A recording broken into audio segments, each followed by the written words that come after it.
ভাই একটা মাছ কিনে দিতে। প্রতিদিন ভোর হয়, সূর্য ওঠে, শিশিরের ছোঁয়াতে ফুল ফোটে।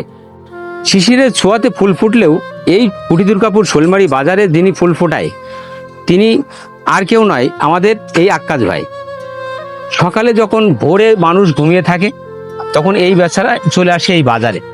এই বাজারের অলিগলি সমস্ত জায়গাগুলো সে তার নিজ হাতে ঝাড়ু দিয়ে পরিষ্কার করে। দীর্ঘদিন ধরে এই মানুষটি এই কুটি দুর্গাপুর শোলমারি বাজার ঝাড় দিয়ে আসছে।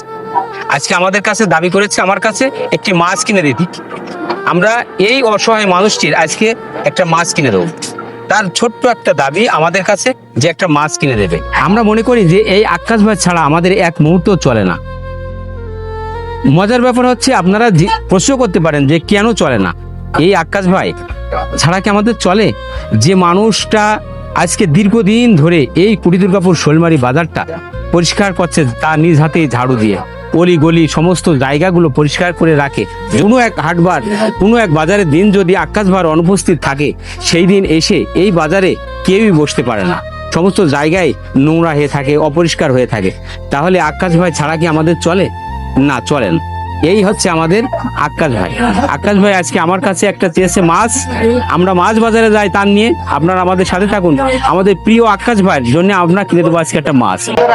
আমরা নিয়ে যাচ্ছি আক্কাস ভাই এই মাছ বাজারে। আজকে মাছের দোকানে যে সে বড় একটা মাছ আমরা তার হাতে তুলে দেবো। আপনারা আমাদের সাথে থাকুন। এই মাছ দিলে হবে ভাই? হ্যাঁ হবে। ঠিক আছে, এখান থেকে একটা বড় মাছ আমাদের দেন তো ভাই।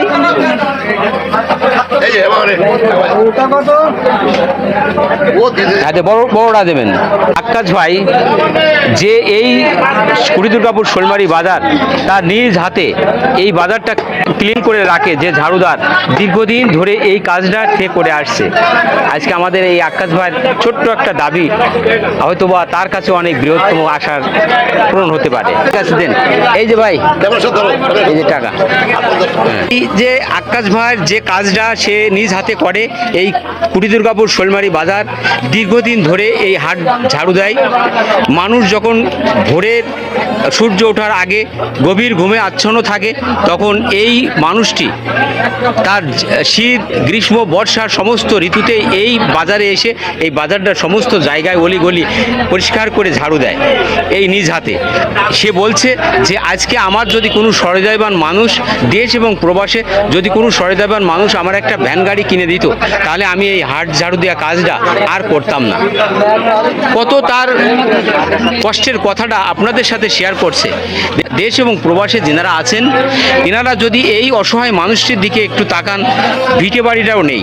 ভিটে বাড়ি আছে না? না, সরকারি জমি, সরকারি জমি দিয়েছে।